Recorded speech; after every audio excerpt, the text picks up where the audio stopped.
Muito bem, crianças, a aventura foi boa, não foi? Gostaram de participar? Essa é uma das mais belas histórias que nós temos na Bíblia, a história de Noé, e que nos fascina, né?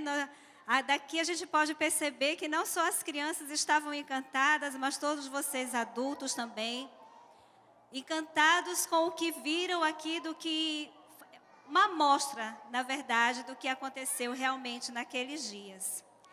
Mas isso tudo que foi mostrado hoje aqui é muito mais do que uma história linda de animais, de construção de um barco, de uma família que foi obediente ao Senhor.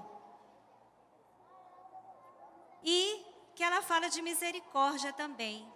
Mas nós podemos pensar, mas de misericórdia, se tantas pessoas morreram, Deus disse a Noé o que iria acontecer. Não foi? Vocês ouviram a voz de Deus falando a Noé? Noé, você vai construir um barco. Por que que Deus disse que era para Noé construir um barco?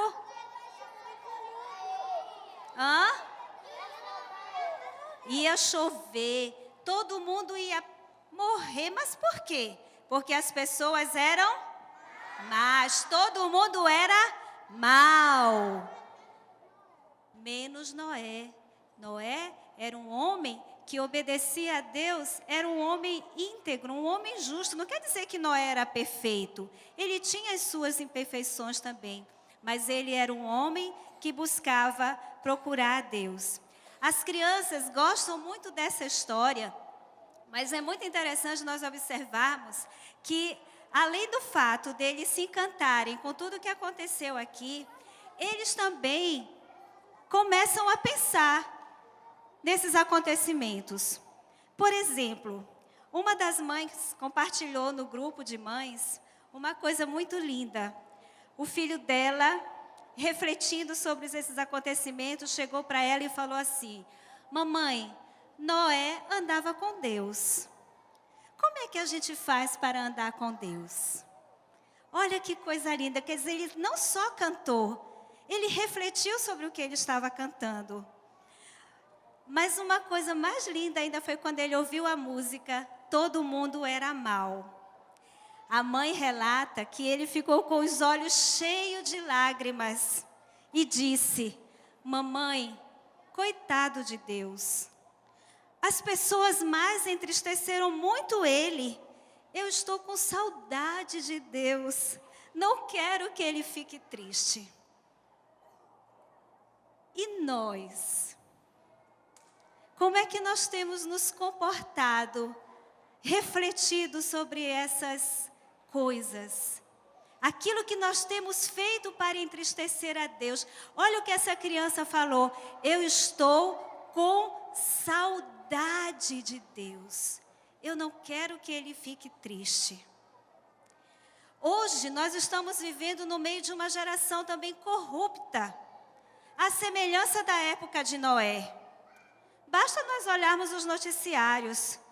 Filhos contra pais, pais contra filhos, tanta discórdia, tantas pessoas fazendo coisas erradas.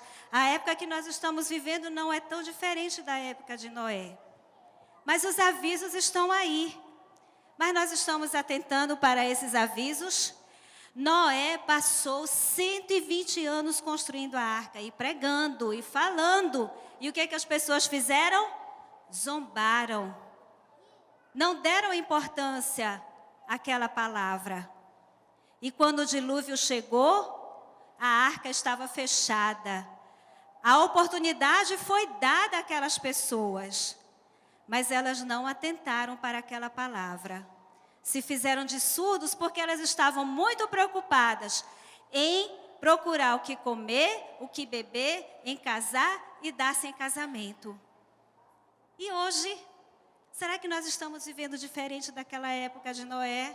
Estamos tão preocupados com as nossas coisas, com a nossa vida, né? Com aquilo que queremos ser, com o que queremos ganhar, o que queremos obter, nos esquecendo de andar com Deus. Então, o nosso tempo não é tão diferente assim. A arca que foi feita por Noé com sua família serviu para uma salvação temporal, porque salvou a vida deles naquele momento. Mas ao mesmo tempo, essa mesma arca nos aponta para um outro episódio muito mais importante na palavra de Deus, que é a cruz. A cruz onde nós temos a salvação para a vida eterna, não é apenas a salvação de um dilúvio, de um momento difícil, mas aquela que nos traz a salvação para toda a vida. Lembremos como estavam as pessoas no tempo de Noé. E Jesus falando aos seus discípulos, ele disse assim: nos dias antes do dilúvio, o povo seguia sua rotina de banquetes, festas e casamentos, até o dia em que Noé entrou na arca. Não perceberam o que estava para acontecer, até que veio o dilúvio e levou a todos. Eles foram alertados a cada dia, no entanto, não quiseram ouvir aquela palavra de aviso de Noé. E a Bíblia também nos diz, em 2 Coríntios 6:2, de fato, agora é o tempo certo, hoje é o dia de salvação. Se você ainda não recebeu Jesus no seu coração, esse é o momento para reflexão e pensar: o que eu tenho feito da minha vida? Eu estou atentando para os avisos que chegam até mim? Ou eu estou simplesmente seguindo a minha vida sem querer ouvir a palavra do Senhor? A geração de Noé não creu, nem mesmo quando a arca que ele construiu alcançou o tamanho equivalente a 2/3 de um campo de futebol e 15 metros de altura. Impossível não ver. Mas eles não quiseram. Estavam com os olhos cegos para aquela mensagem de salvação. O amor a esse mundo e os seus padrões atrativos estão falando mais alto para nós. Em Apocalipse, capítulo 3, verso 20, o Senhor Jesus diz assim: preste atenção, estou à porta e bato. Se você ouvir a minha voz e abrir a porta, entrarei e juntos faremos uma refeição como amigos.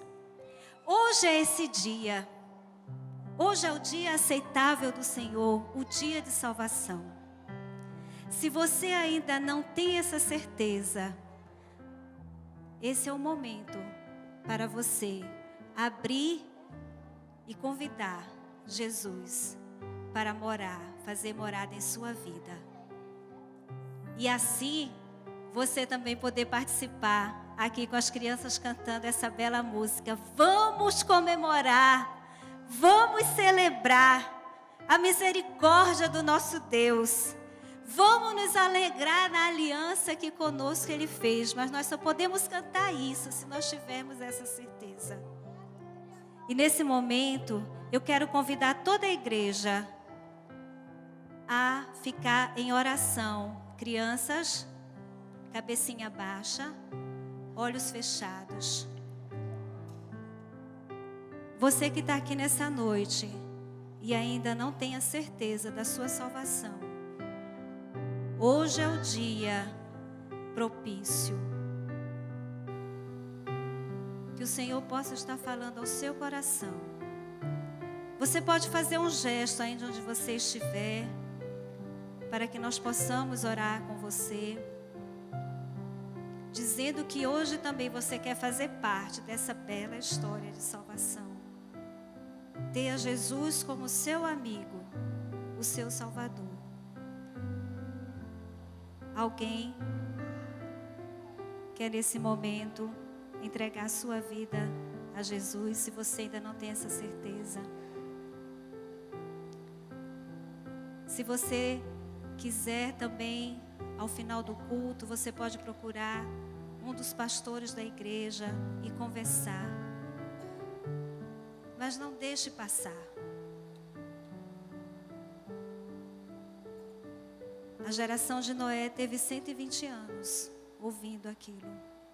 Mas nós não sabemos quanto tempo nós temos. E nós precisamos refletir sobre a nossa vida, sobre aquilo que será de cada um de nós na eternidade. Que o Senhor possa abençoar a cada um de nós. Amém.